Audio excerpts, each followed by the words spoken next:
Yes.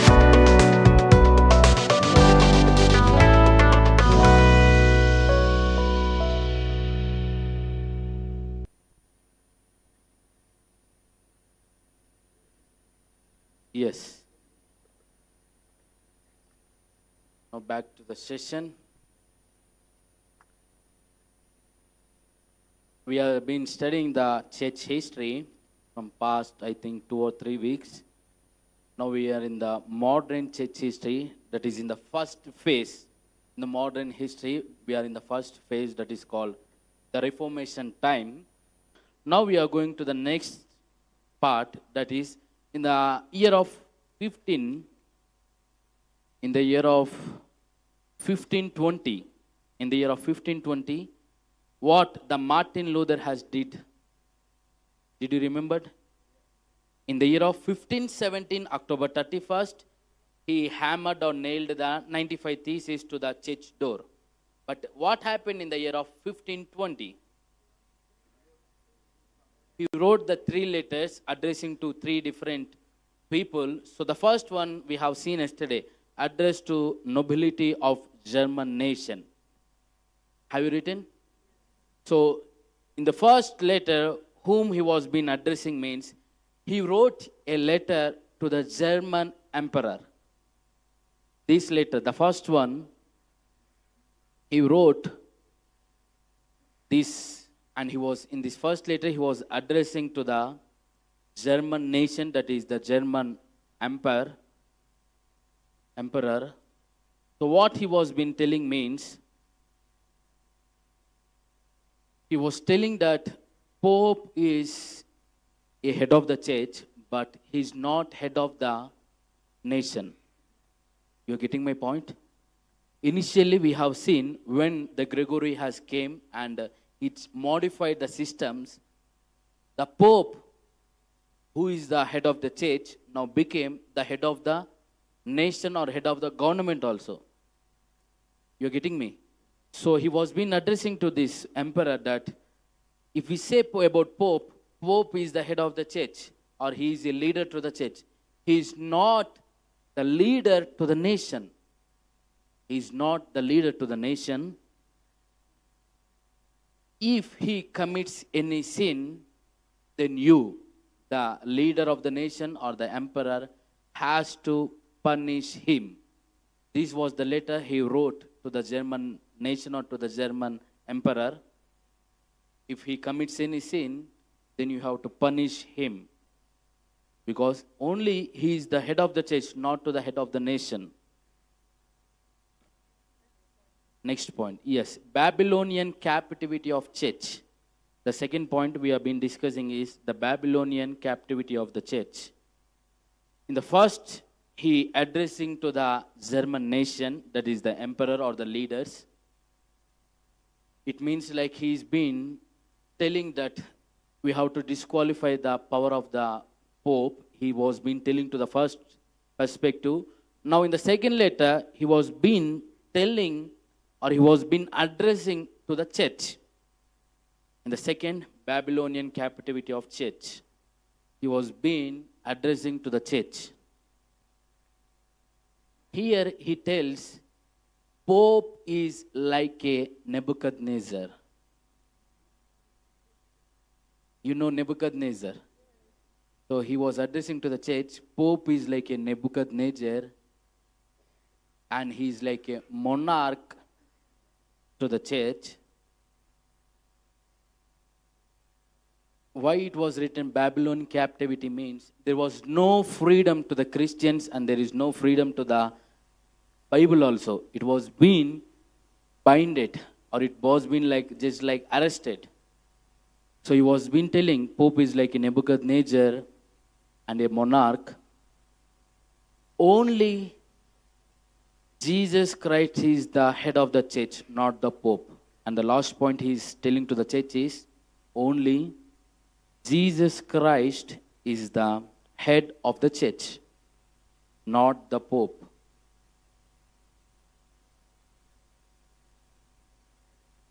Third point, on the freedom of a Christian man. On the freedom of a Christian man. The third point, Yesterday you have written, that's why I'm not writing on the board. I'm just explaining these three. And to the first, to whom he was been addressing,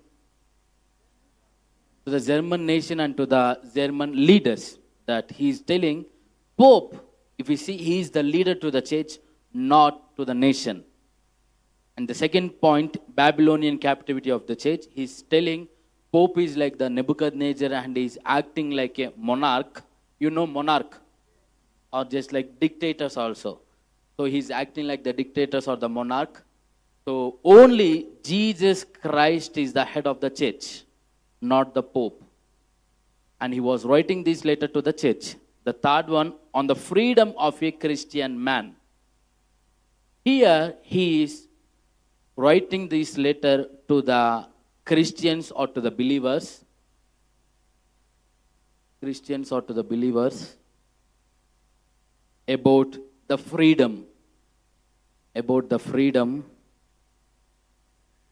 About the freedom from the hands of Pope. It was been telling to the Christians or to the believers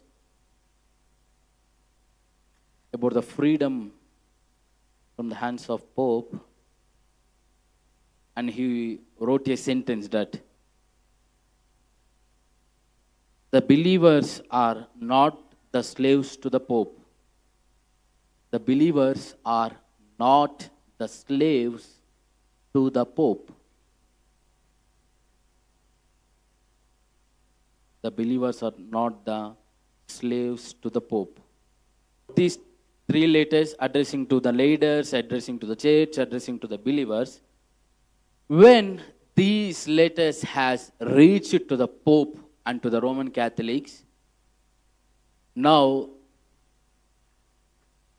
what they did is they brought these letters into the midst of the crowd, into the streets, and they burned these three letters in front of the people. You're getting my point? These three letters the Martin Luther has written, but it has reached to the Roman Catholics also. When it is reached to the Roman Catholics, they took the three letters. They didn't burn very secretly. They took the three letters. They came into the streets, into the midst of the crowds, and they burnt these three letters in front of all the people. Next, what happened is, on the next day, these Catholics has wrote one letter to the Martin Luther. Up to now, this person is writing the letters. He's been addressing this Pope and is addressing these Catholics. Now, they too wrote a letter to the Martin, just like the warning letter. A warning letter to the Luther. Stop all these things. If not, we are going to kill you. This is like the warning letter. Now, the Roman Catholics has written to the Luther. And they said, if you continue like this, we will expel you from the Roman Catholic. As I said, Martin Luther was the believer of the Roman Catholic Church. He was still a believer in the Roman Catholic Church when he was been addressing these things, when he started this protest, when they started the Reformation, he was still the Roman Catholic because there was no other church other than that. So they said, stop all these things. If not, we are going to expel you from the organization. So what happened is, in the year of 1521, before 1521, what happened is, now the Martin Luther has wrote the letters to the Catholics, and now what happened? You're following me or not? He too received the letter from the Catholics. So what happened is, when he sent the letter to the Roman Catholics, what they did? They burnt in the streets. So when he also received this letter, he also did the same thing. He also received the warning letter. So he also took the letter into the midst of the crowds, into the streets, and he too burned the letter which was he has been received. So in the year of 1521, now officially the Roman Catholics has expelled the Martin Luther from the Catholic. In the year of 1521, as they said, as they warned, in the year of 1521, now they expelled the Martin Luther from the Catholic.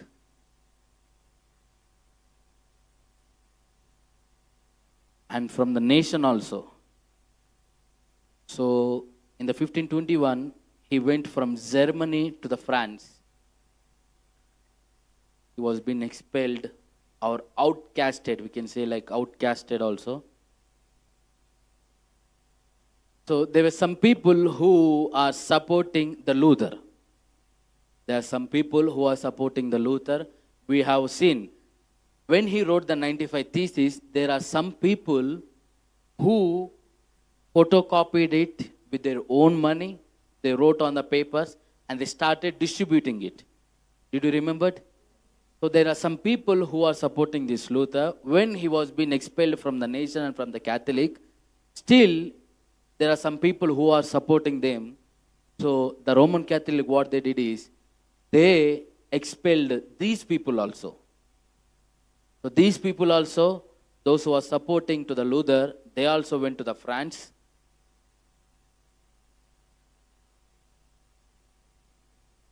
They also went to the France. And from that day onwards, there is a word called Protestant. Protestant. Those who are supporting the Martin Luther, from that day onwards, they have been calling themselves as Protestants. The Catholics are calling these people as Protestants because they have been protesting against the organization and against the government.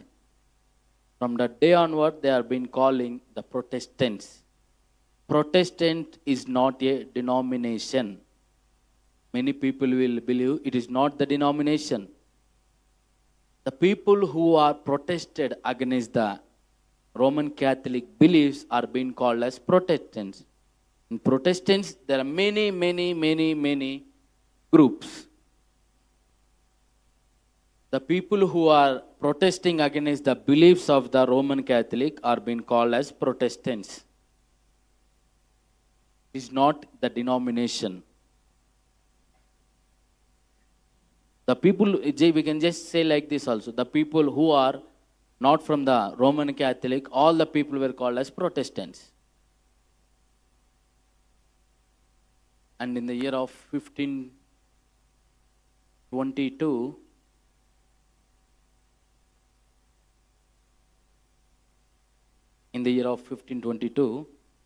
he translated the Bible from the Latin language into Germany in the year of 1522. We call that Bible as Luther Bible.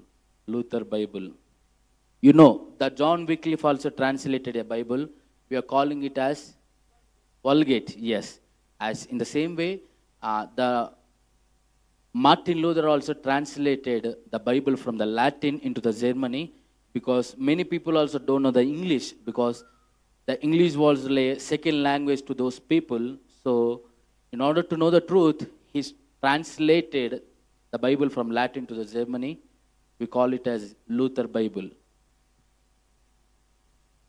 It is also available in the net. It is also an open source. We can read that one also, but only if you know the German language. So as the things were going on, the Luther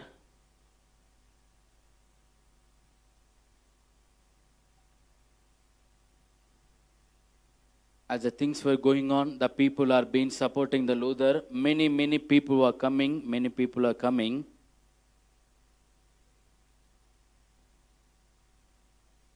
and they are supporting to the Luther, and the Roman Catholics were calling them as Protestants. Those who have been protesting against the Catholic, they have been called as Protestants. As the things were going on, and in the year of 1546, I think in 18th February, the Luther has died. 18th February by cardiac arrest.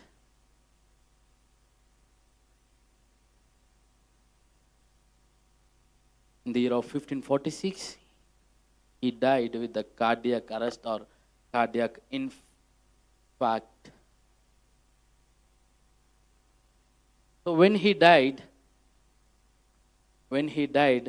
there was still protests happening in the nation. The protests were happening in the nation. It is like the Martin Luther has lit a spark.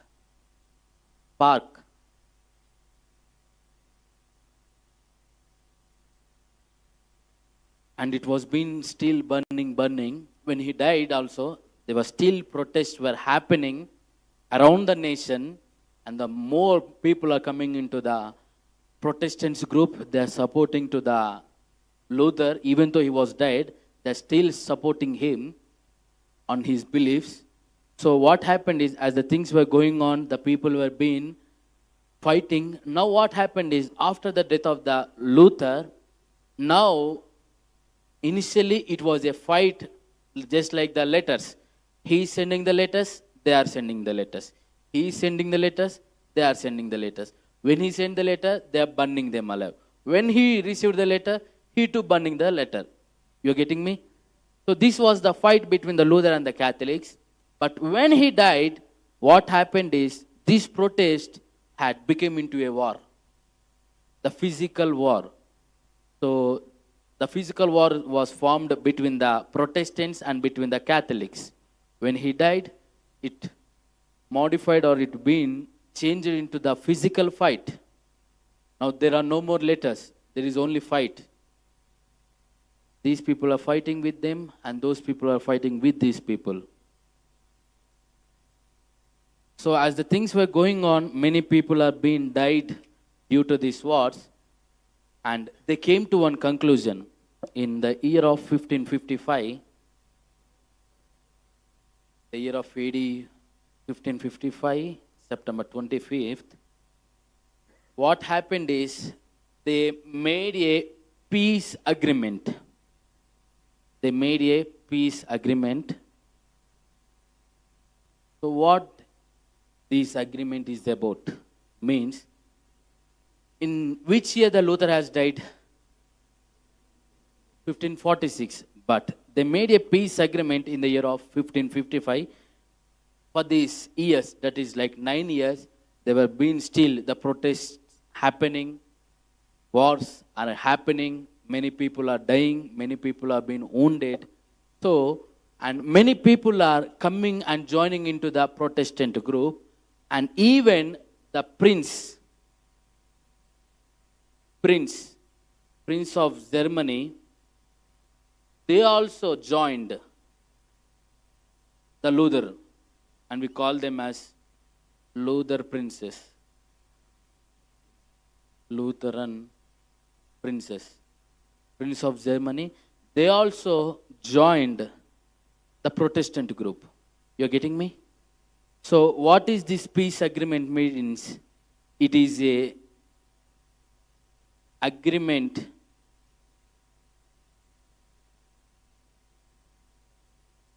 between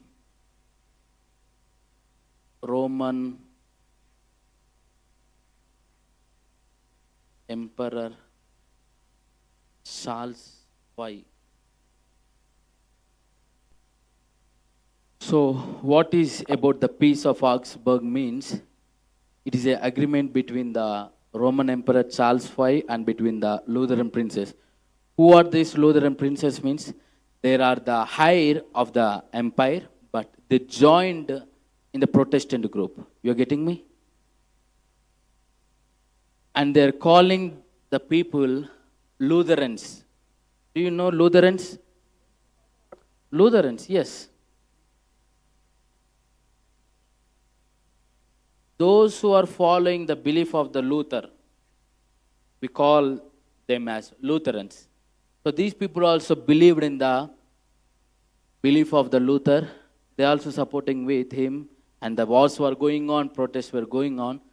So they came to a conclusion that, and they made a peace agreement because the wars are going on, many people are dying. This peace is called Peace of Augsburg. What is that Augsburg peace means? It is an agreement between the emperor and with the princess. What does it mean? He released a note that those people who wants to join the Luther, they can join freely. You're getting me? And they declared those who wants to join the Lutheranism, they can join freely. It means they released a statement. Those who wants to join the Lutheranism, Catholicism, they can join with the free will. Those who joined the Luther, they will be outcasted from the Roman Catholic, but they declared it is an official. You're getting me? So if they want to go out from the organization, they can.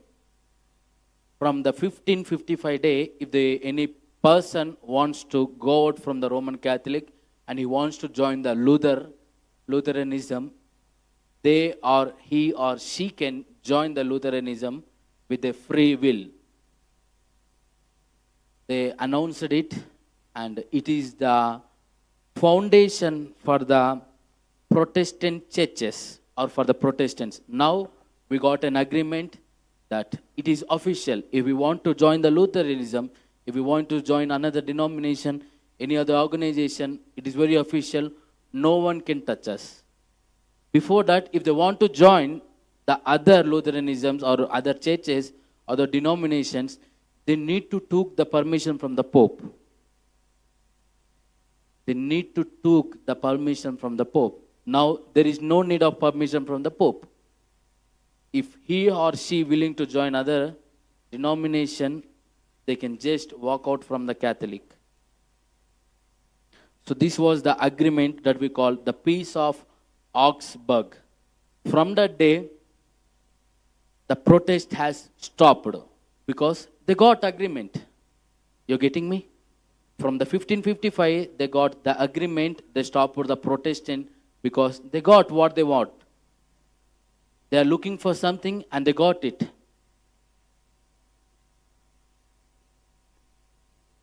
And they officially declared if any person walks from the Roman Catholic, that is, he wants to join the Luther, they can also start their own churches. Before that, only Roman Catholic churches are being established. Now, from 1555, if they're walking out and they want to start their own church, they can build.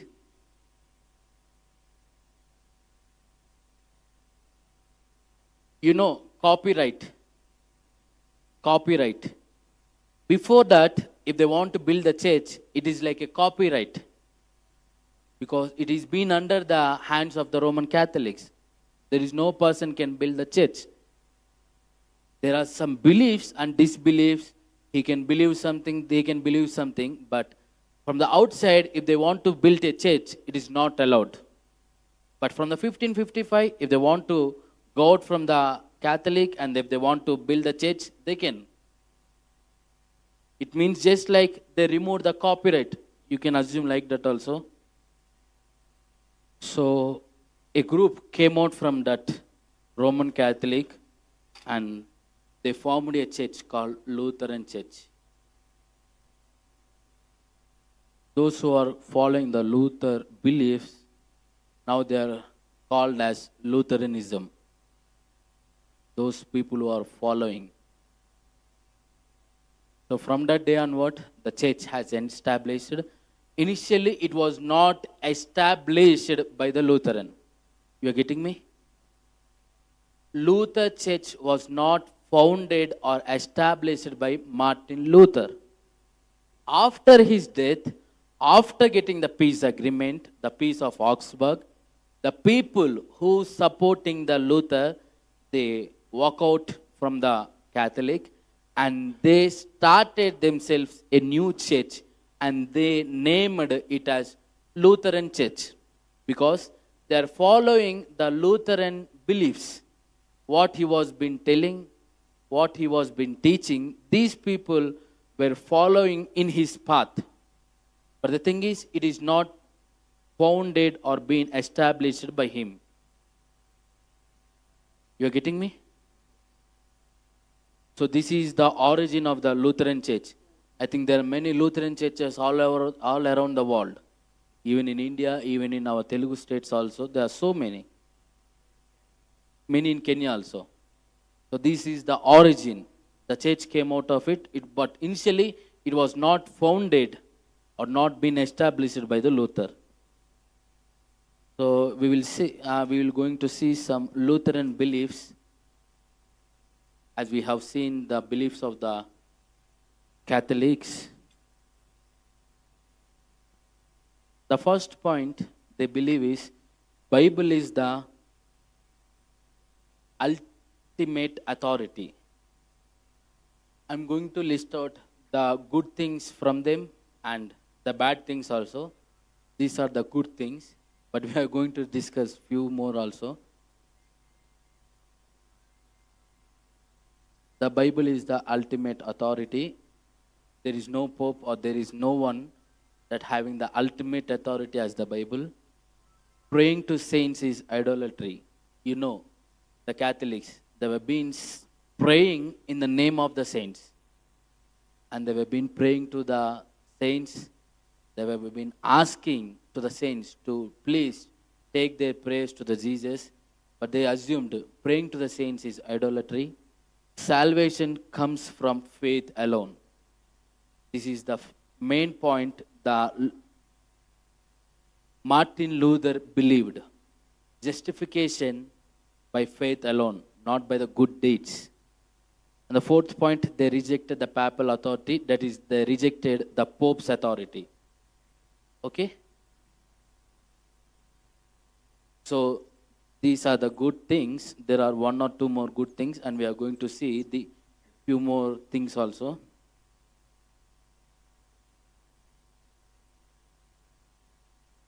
So, Lutheran beliefs means the people who walked out from the Roman Catholic or the people who are been protesting, these are the beliefs. You're getting me? So now they have been having two groups. The Catholics, we have seen their beliefs, and these people, now we are seeing these beliefs also. Fourth, right? Now this fifth. Yes. These are the good points we can talk about. Clergy members are allowed to marry and have a family. The Catholics, we have discussed, they are not allowed to marry. But you know what they are doing also? The sixth, baptism and communion are the only sacraments. For the Roman Catholics, how many sacraments are there? 7, yes. For them, there are only 2, and that is the baptism and the communion. These are the good things. So many people have been coming out of them, and they have been called as a Protestants, and they have been called as Lutherans. So these are the beliefs. Now we are going to see the cons of that. First point, infant baptism are still going on. No altar calls because they believe salvation is a gift of God. Slowly, pride and rituals came into the church. So if we see the Catholics, you know, the baptism, infant baptism.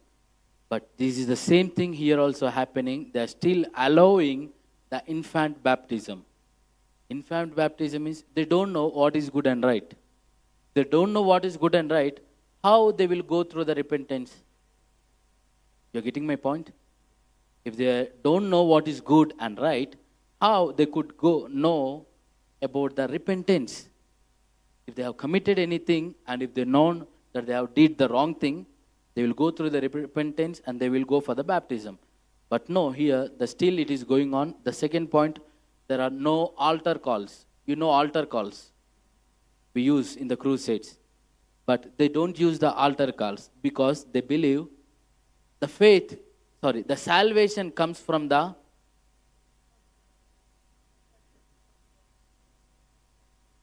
it's a gift of God, they believe. And they believe salvation doesn't come from the good deeds. You're getting me? What they believe is salvation doesn't come from the good deeds. It is a gift from the God. So they are thinking, if it is a gift from the God, why there is the need of altar calls? You're not getting my point. If they have announced the altar calls also, no one will come, because if the person has to be saved, he or she has to receive a gift from the God. So that means they are not been preaching also. They are not going to spread the gospel also, because they believe it is a gift from the God. The God has to gift.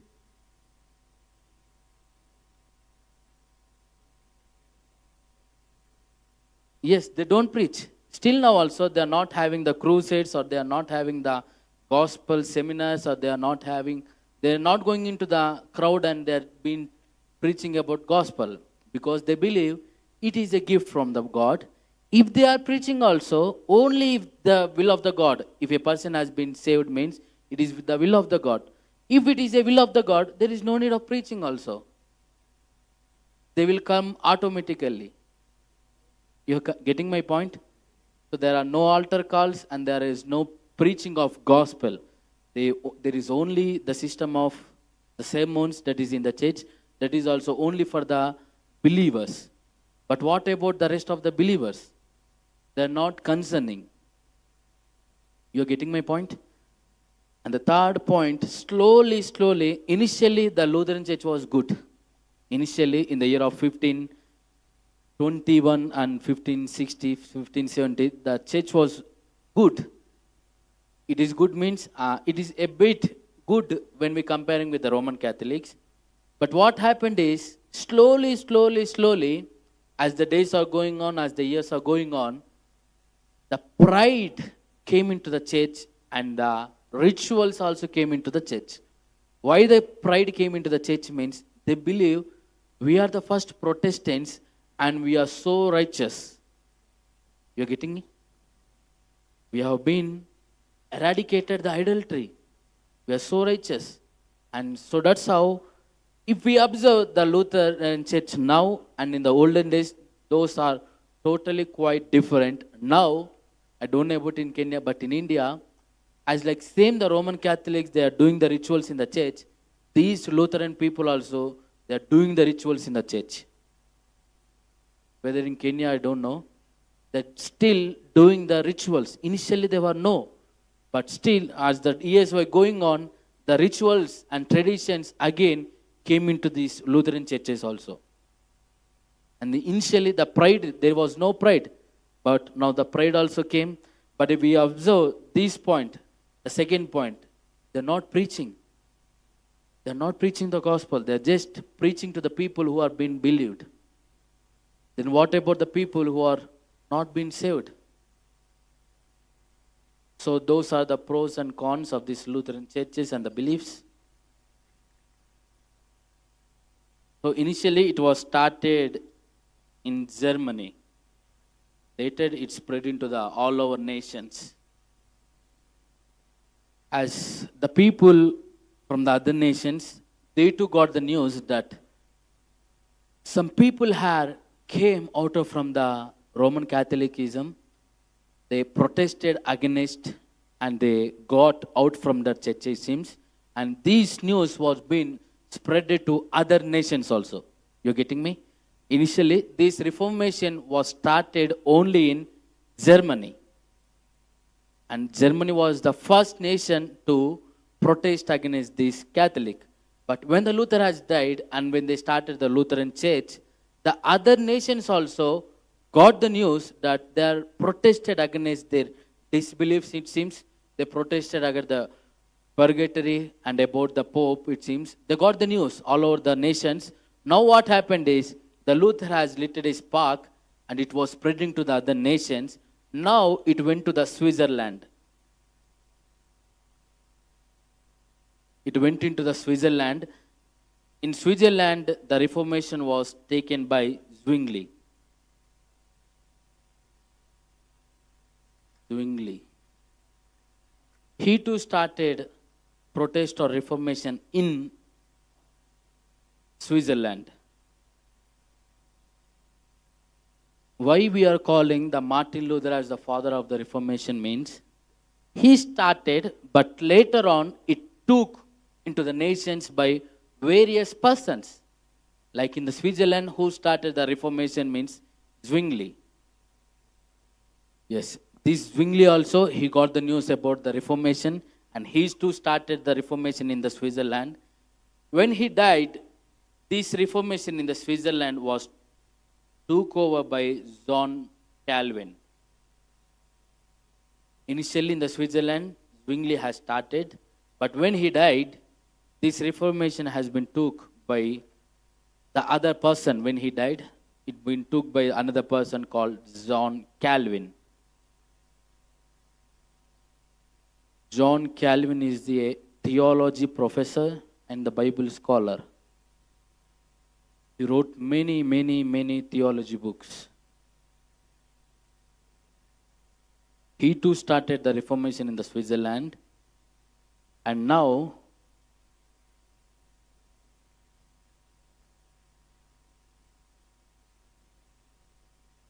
he brought a new belief into the church.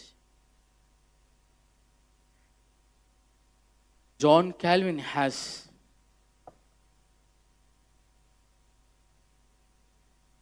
formed a new belief and took into the church. We call it as Presbyterianism. Did you know Presbyterianism?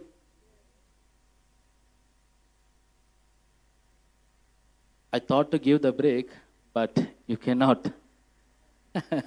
You cannot go outside.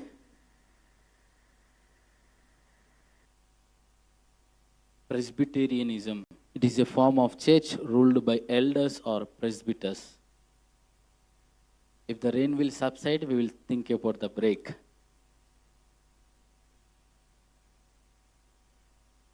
So if you want a break, pray for the rain. So if it will subside it, then we will go for the break. Yes. So as we are discussing the church history, now we are getting to know how the churches has been formed. Initially, we have seen the Roman Catholic. Then after the second, we have seen the Greek Orthodox or Eastern Orthodox. Third, Lutheran Church, the origin and the beliefs. Now the fourth, Presbyterianism or Presbyterian churches.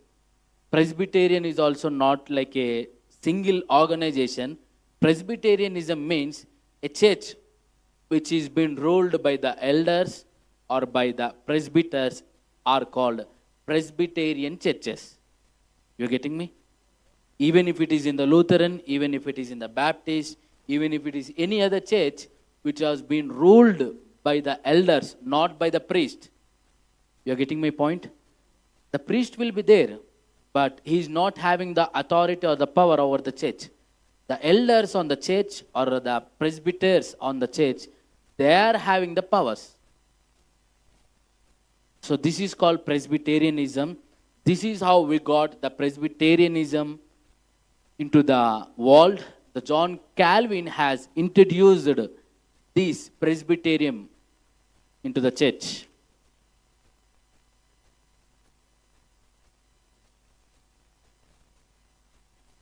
You're getting me? Initially what he thought is, the people, if we give the full authority to the priest, if we give the full authority to the priest on the church, they have been corrupted. He thought, and he formed this Presbyterianism.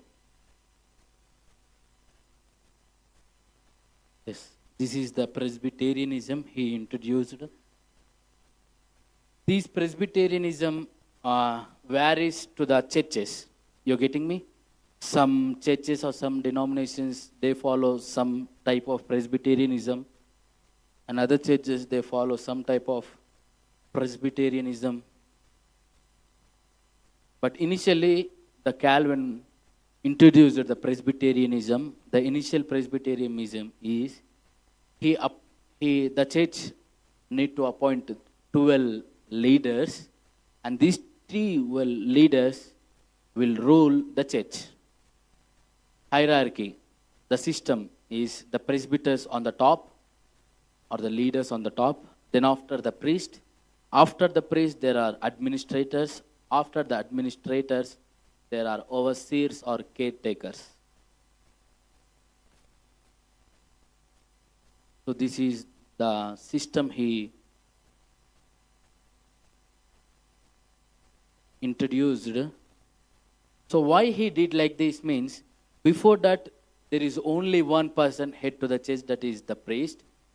If he is having the full authority, in the Catholicism, they are doing some corruption. So he came to one conclusion: if we give the full authority to one person, they will corrupt. So that's why we will give the power to 12 members. If they want to take any decision, these 12 members will take the decision. If they want to collect the fund, these 12 people will collect the fund. And below these 12 people, they are having the priest. It means, nowadays it was like means, these 12 people are giving, or the elders or the presbyters on the church, they are giving the salaries to the priest.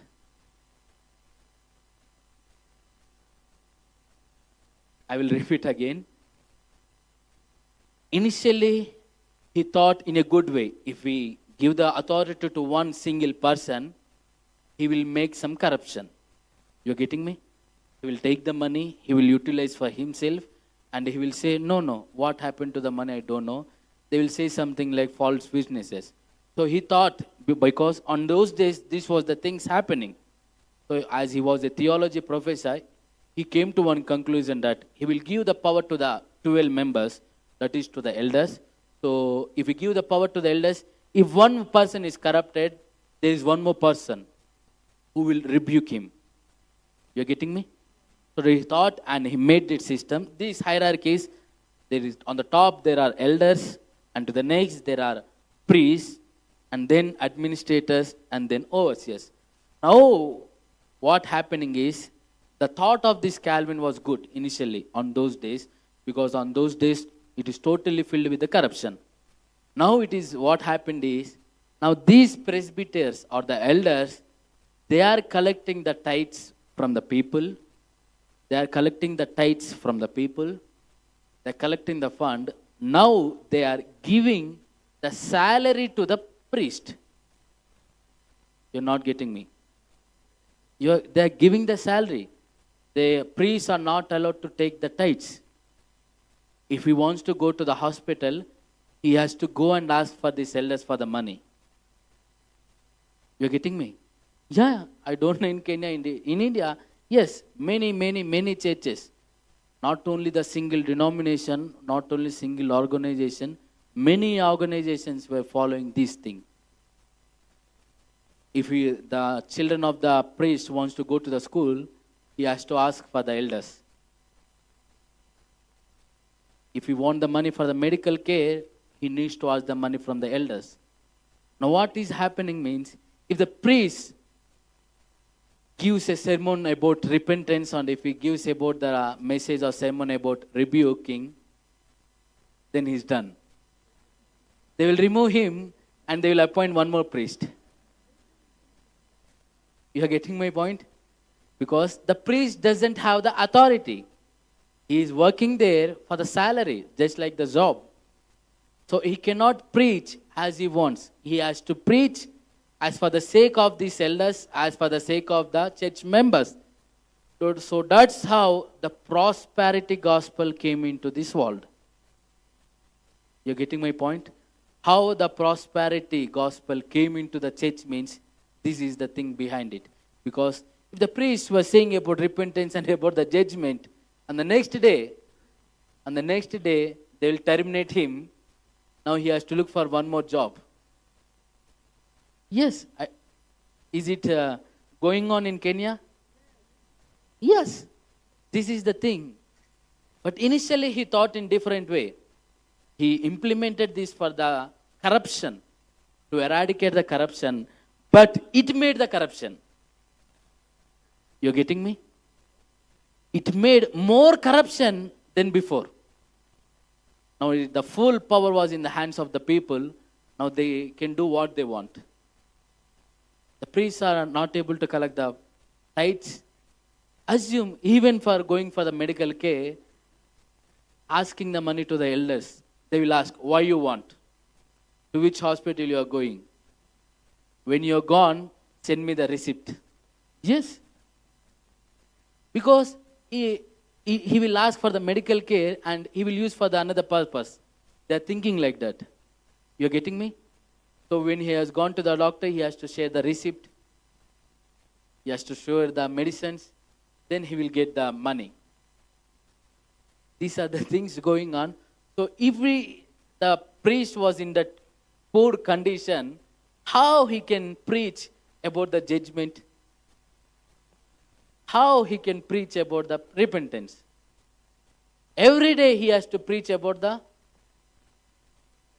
prosperity. Yes. If he is not preaching about the prosperity, the Lord is going to bless you. The Lord is going to bless you. If he is not preaching that, the next thing, what is going to happen? They will terminate him. They will expel him. One other person will come into his place and he will start preaching about prosperity. Yes, these are the things were going on, and it was not happening nowadays. It was being started very early. It was being started in the 1500s because of this Presbyterianism. There are still two more points that Calvin has introduced. Presbyterianism and the Calvin's Presbyterianism. We have seen they're following these things. That's how the prosperity gospel came into the church. Because if the priest or the pastor or the bishop has been appointed by particular members, then how he can rebuke them? It is just like an example. If a member or if a person was doing a job in particular organization, how can he rebuke the higher authority members, that is the HR or the manager? How? Even he cannot reach them. That is how this was the things happening. So this Presbyterianism was not the single church. This Presbyterianism, this method, this took lot of the churches, like the Baptist. In India we are having CSI. I don't know here you are having. CSI, Baptist, the Lutheran, many, even some Catholics also. This Presbyterianism is not the single church or not the single denomination or single organization. You're getting me? Those who are following the Luther beliefs, we call them as Lutheranisms or Lutherans. Same just like that, even if a person is in a Catholic, even if a person is in some other organization, but they are following this hierarchy, then we can call them as Presbyterians. Hallelujah. So many Presbyterian churches have been there.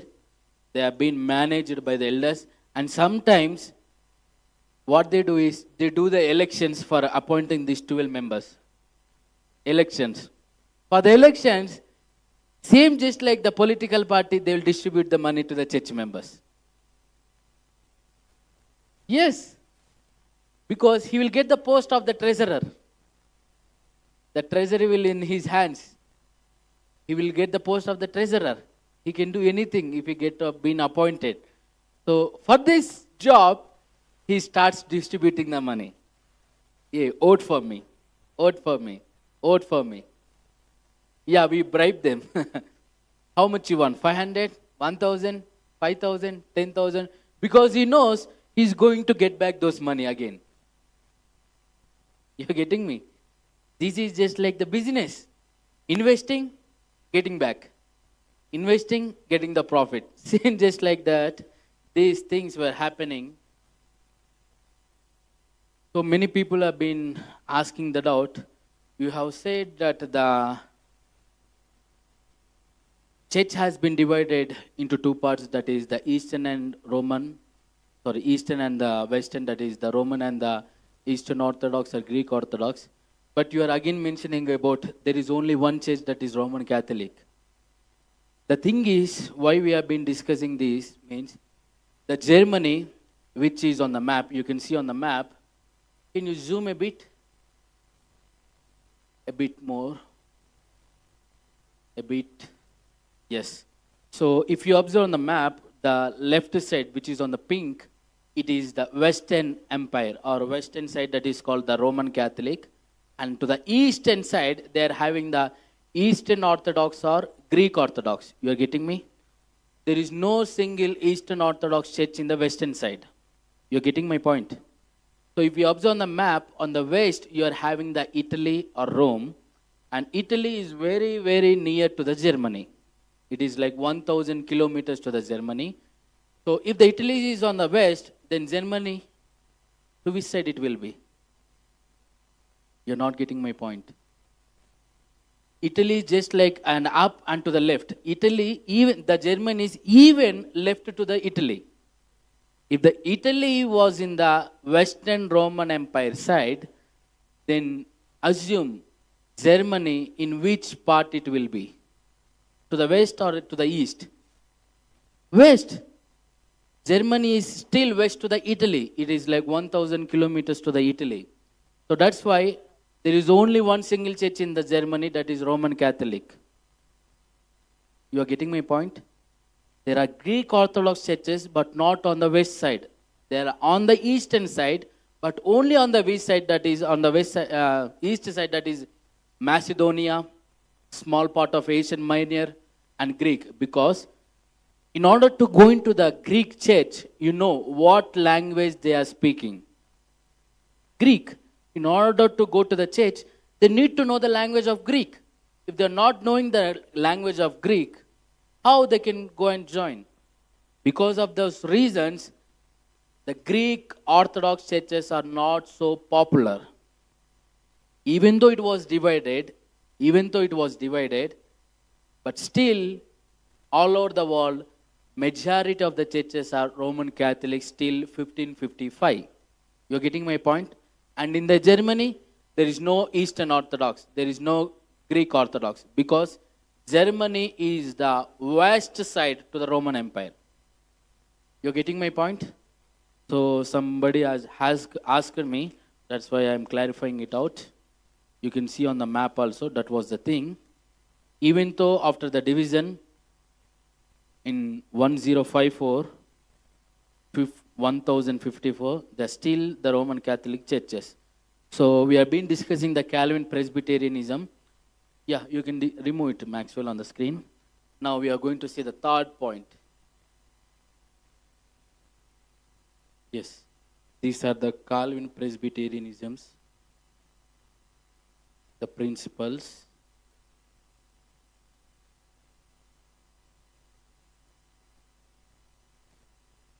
Those who make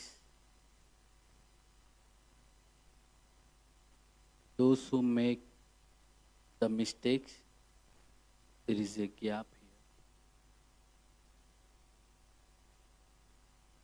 Makes the mistake within the church should be promptly removed, even if he is a priest or even the elder. Only the word of the God should be preached, and as a part of it, every priest should do the theological training. If anyone modifies these things, should be expelled. These are the principles that the Calvin has given. So what they are doing is, the people who are following the Presbyterianism, they are just following the second point, but they are not following the remaining points. You're getting my point? Those who are following the Presbyterianism, From these principles, they are just following the second point, that is the hierarchy, and the first point. They are not following the third, fourth, and fifth point, because these people were being removing the priest. If he does anything wrong, they are removing the priest. But there is one more point also. The elders should also be removed. You are getting my point? If the elder also doing the corruption, he or she also should be expelled, or should be outcasted, or should be removed. But they are just removing the priest if he is not preaching the prosperity gospel, but they are still continuing on to the corruption side. They are just following the first and second point, but they are not following the third, fourth, and the fifth. Here he wrote, the priest should go to do the theological training. I will mention those who have been appointed as the elders, those people also should do the theological training. Not only the priest, because they are ruling the priest. In order to rule the priest, they also need to do the theological training. But they're not doing the theological training, but they're ruling the persons who did the theological training. You're getting my point?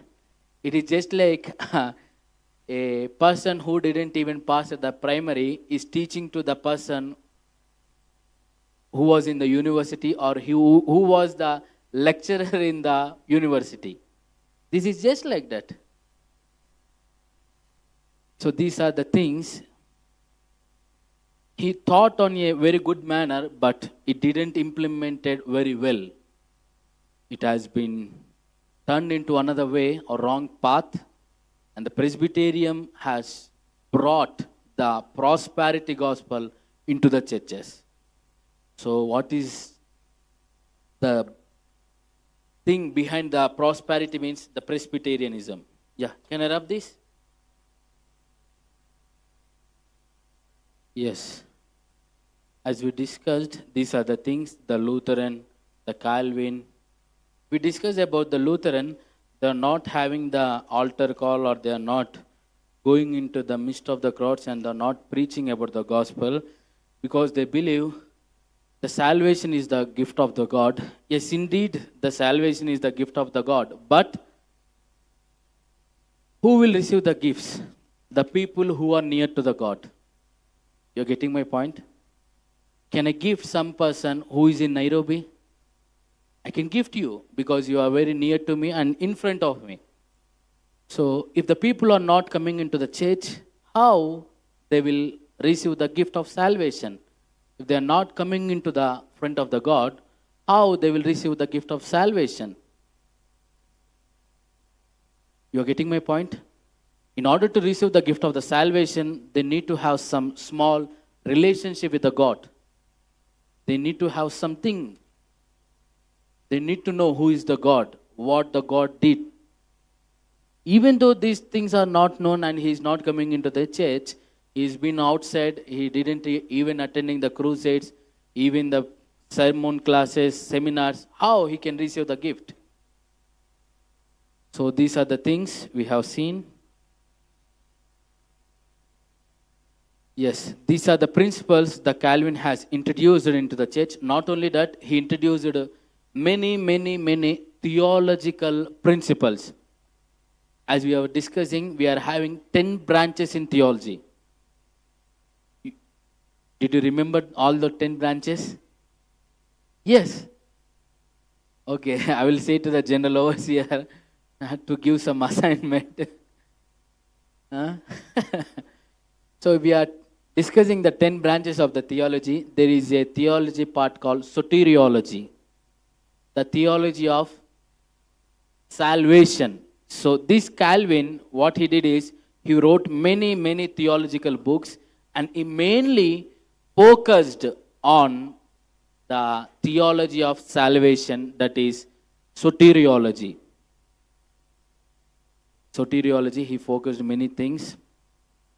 There are some goods and there are bad things also. That's why I'm not going to introduce the principles what he taught in the theology, because he says only the people who are in the will of the God will be saved. You're not getting me. Or sometimes he says, the people who are being saved now, the God has appointed them before the creation. So if we are going to preach the gospel, there is no need of preaching the gospel, because he's also been following the Lutheranism. Salvation is a gift of the God. They also believe the same things. Many, he told few good things, few bad things.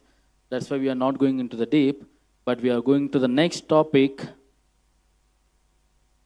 And in this period, that is in the 16th century, many principles of theology of this salvation came. And many groups has been formed. Now, up to now, we have seen Lutheranism. Now, there is a group formed called Calvinism. You're getting my point? Now, they formed a group. There are some people who are supporting this Calvin. They call themselves as Calvinism. And again, after that, the people who are in the Calvinism, they came out from the Calvinism, and they too started some other belief they called Arminianism. You are getting me? Like this, in the 16th century also, again, the doctrines came. The doctrine on the salvation, mainly on the 16th century, Calvinism, Arminianism, and there are some theories also, cat theory, monkey theory. There's so many things. I think you will get in the soteriology, many. Cat theory, monkey theory. Yeah, monkey.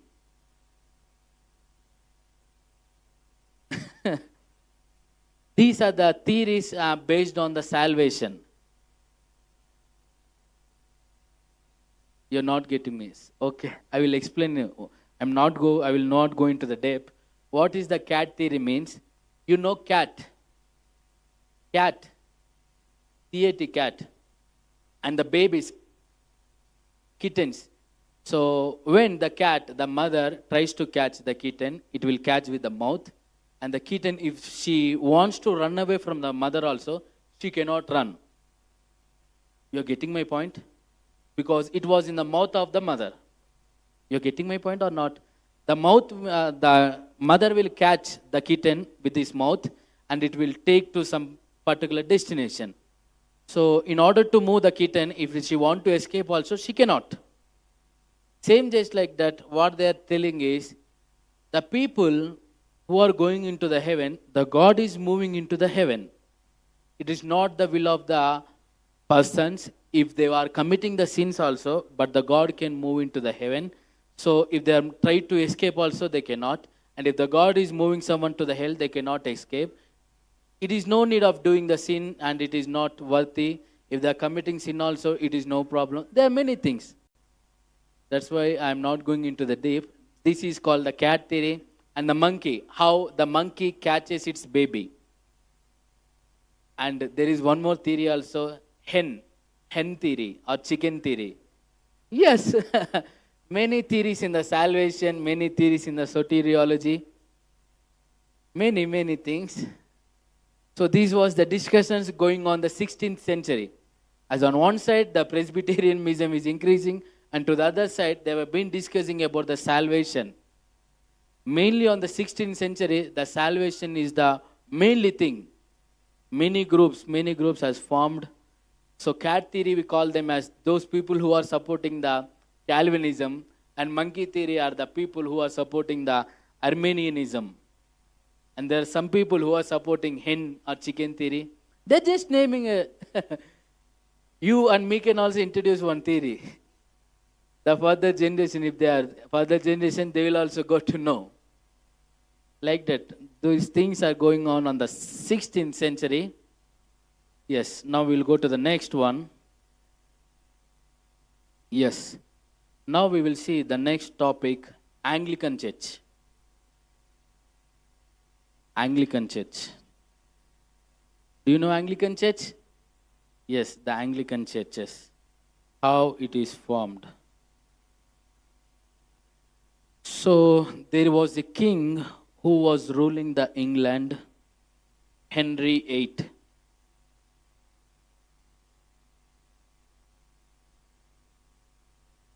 there is a king who is ruling the England.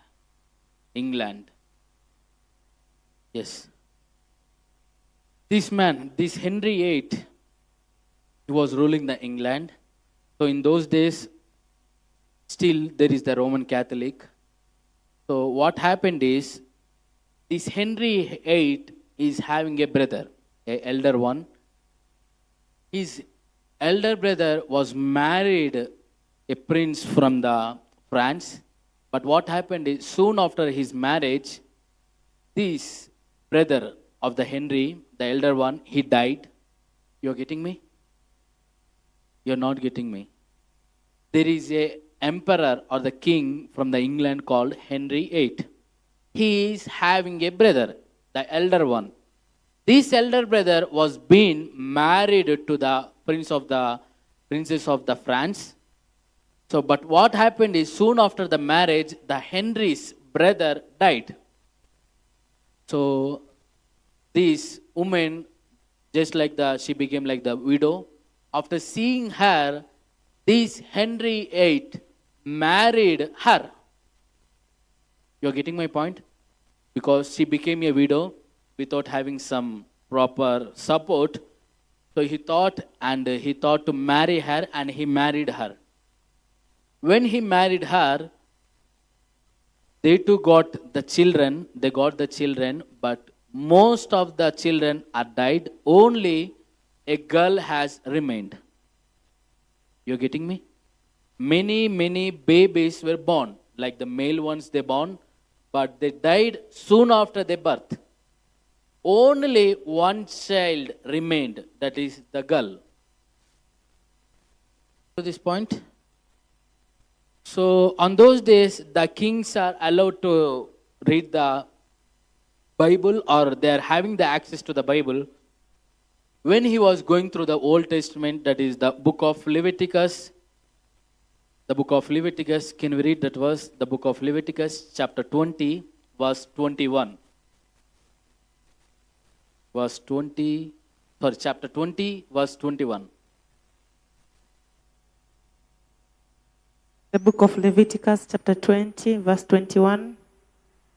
If a man takes his brother's wife, it is impurity. Yes.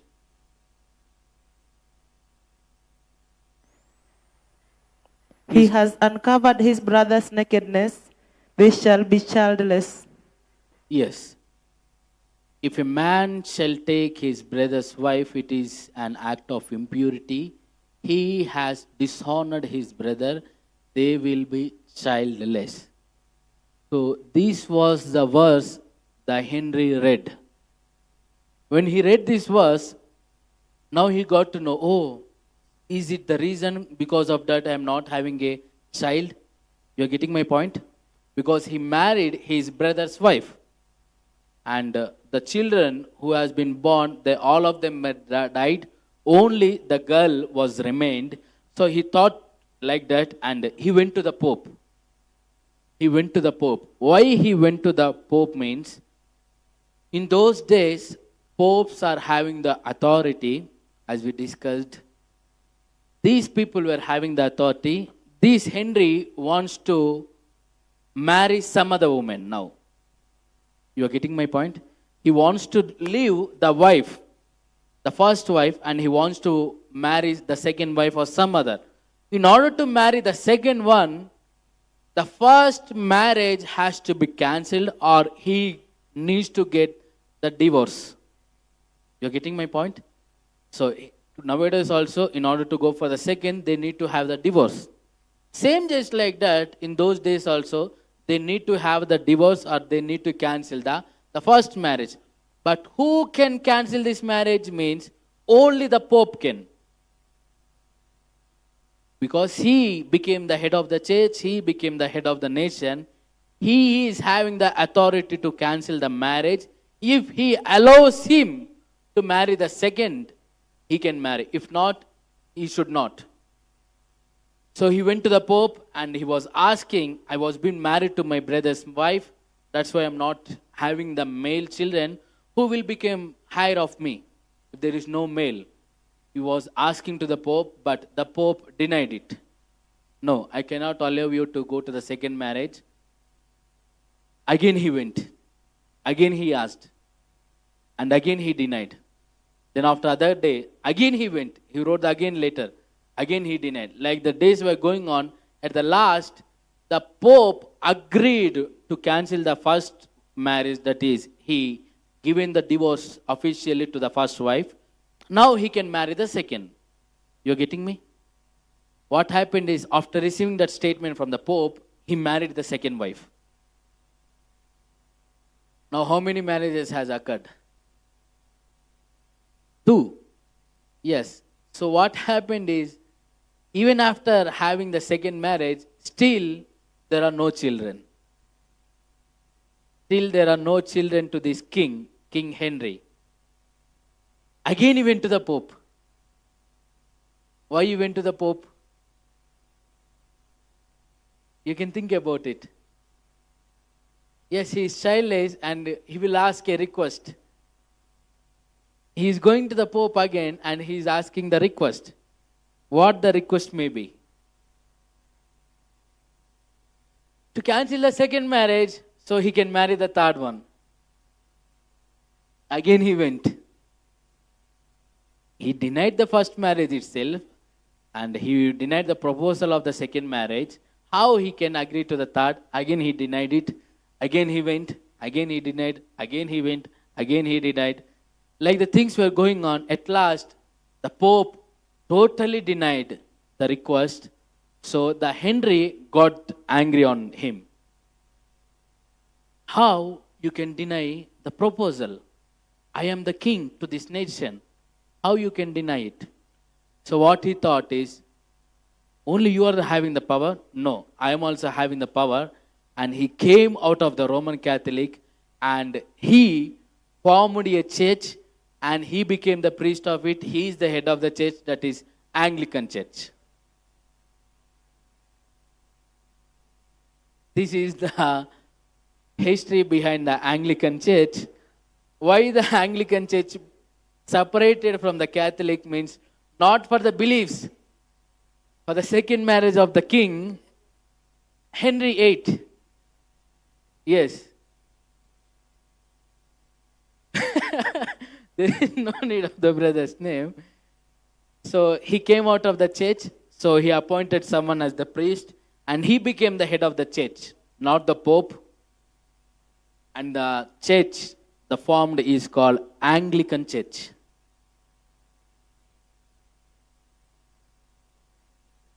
We have been seeing the origin of the churches. We have to appreciate the Lutherans for this, because they came out of the church for the disbeliefs. But these people, just for the marriage, they came out of the church. So he established a church, he appointed a priest, and Henry VIII became the head of the church, and he married to the third. How he cannot marry? Because he came out of the church for this reason. How we can assume that he is not been married to the third? He came out of the church for this reason.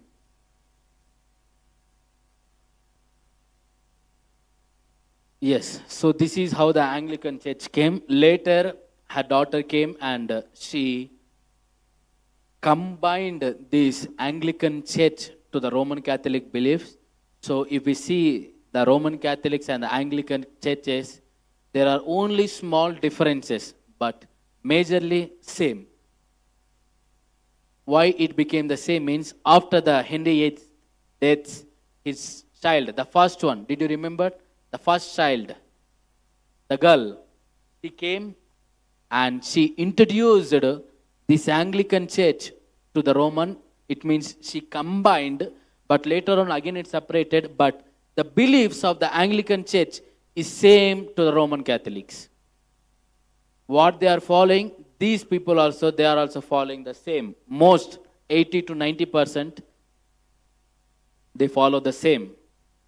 Because they didn't came out of the Catholic for the beliefs. You are getting my point? Why there is no difference to these two means, They didn't come out of the Catholic because of the beliefs, because of the doctrines. They came out of for one reason and it was fulfilled. So they need to go back to the beliefs, they need to go back to the tradition. When they are going back to the Roman Catholics, they are not allowing them to come. Hey, you have been separated and you have took the support of Henry VIII. How we can allow you? So if you are not allowing us, we will just follow our rules. Because they have been habituated to the rules of the Roman Catholics. There are only small differences, I will say. The first point is the differences between the Anglican and the Catholics. I'm just saying the differences, not the similarities. Similarities are the same. Small differences. You can write on the one table that is Anglican.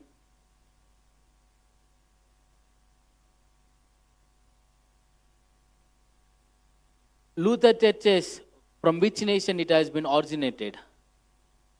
Yes. And the Anglican? England, yes.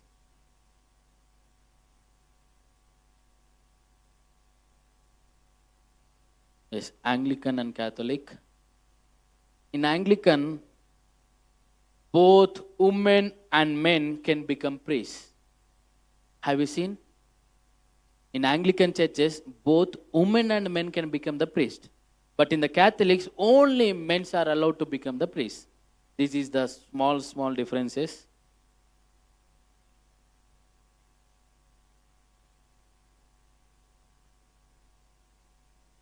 In Anglican, both women and men can become the priest.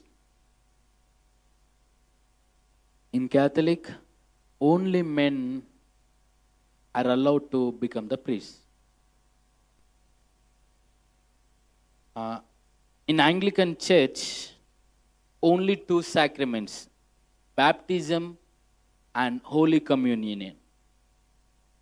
To the Catholics, there are 7 sacraments. You know, baptism, confirmation, Eucharist, holy orders, marriage, penance, anointing of the sick, the 7 things.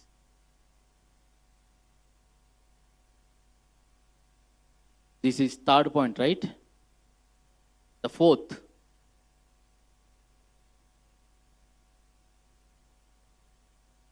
Should I slow down a bit? Okay, I will repeat from 1. In Anglican, both women and men can become the priest.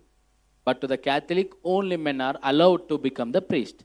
The second point, in Anglican, the priests are allowed to get married.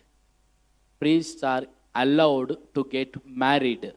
But to the Catholics, they are not allowed to get married. The third point, in Anglican, only 2 sacraments, that is baptism and Holy Communion. And to the next Catholics, they are having 7 sacraments. Already you have written these 7 sacraments. That's why I'm not mentioning them. I think the fourth point,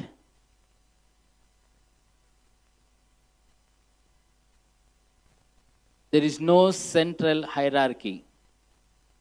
There is no central hierarchy to the Anglican side. But to the Catholic, there is having central hierarchy that is called whom? We can call that Pope, yes. To the Anglican, they are not having the central hierarchy as like Catholics. But Catholic side, they are having the central hierarchy that is Pope. There is one more thing also. Anglicans do not believe the bread and wine convert into Jesus' body and blood. They do not believe the bread and wine convert into Jesus' body and blood. They just take part in it, but not believing in it. But the Catholics, they believe, but they don't believe in Trinity again. Catholics, they believe that the bread and wine converts into Jesus' body and blood, but they don't believe in Trinity. Sometimes they assume that like they believed in Trinity, but we have seen a reason. They believe the Holy Spirit came only from the Father. That's what they think. I think these are enough. Remaining things are all the same. The rituals, the traditions, the offerings, everything is same when we compare the Anglicans with the Catholics.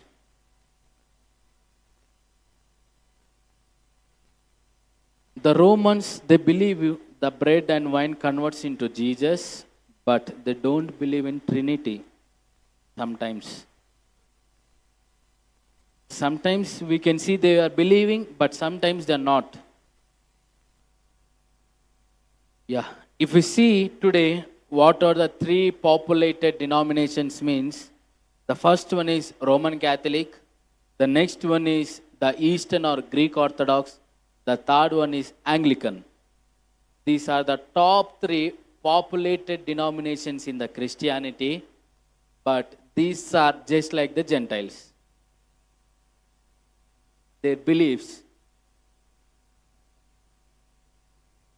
Roman Catholic, Greek Orthodox, Anglican. These are the top three populated denominations around the world. We have seen these three members' beliefs. Yes. Now we go to the next topic.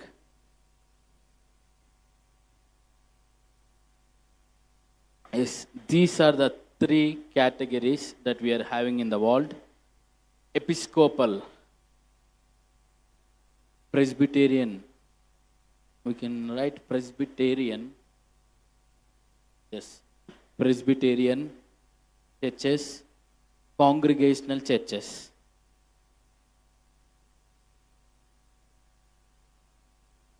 If a church is being called as an Episcopal church means, then it means it is being ruled by the priest or some bishop or by some pastor. Presbyterian church means it was being ruled by the elders. Yes. And if we see the congregational church means it was ruled by the believers. There are no elders. This is what we call congregational. So these are the three systems we have in this world: Episcopal, Presbyterianism, and congregational. You are getting the difference? Presbyterian, those who are following Presbyterianisms. The church we call Presbyterian church, Episcopal church, congregational church. Now we are going to enter into the next topic. Catholic Reformation or Catholic Counter-Reformation.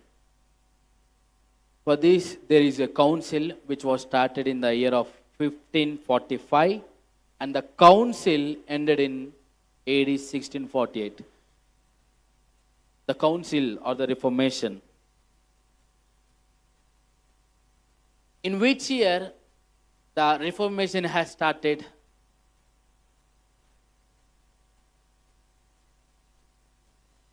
In which year the Reformation has started? 1517. Why it was started on the 1517? What happened on the day of 1517? That is on October 31st, I think. What happened on that day? What happened in the year of 1517, in the month of October, in the date of 31st? How we can say the Reformation has started on this particular year? The 95 Theses, when the Reformation has started means the base of the Reformation or the foundation of the Reformation is these 95 Theses. And these 95 theses were being nailed or hammered on October 31st, 1517.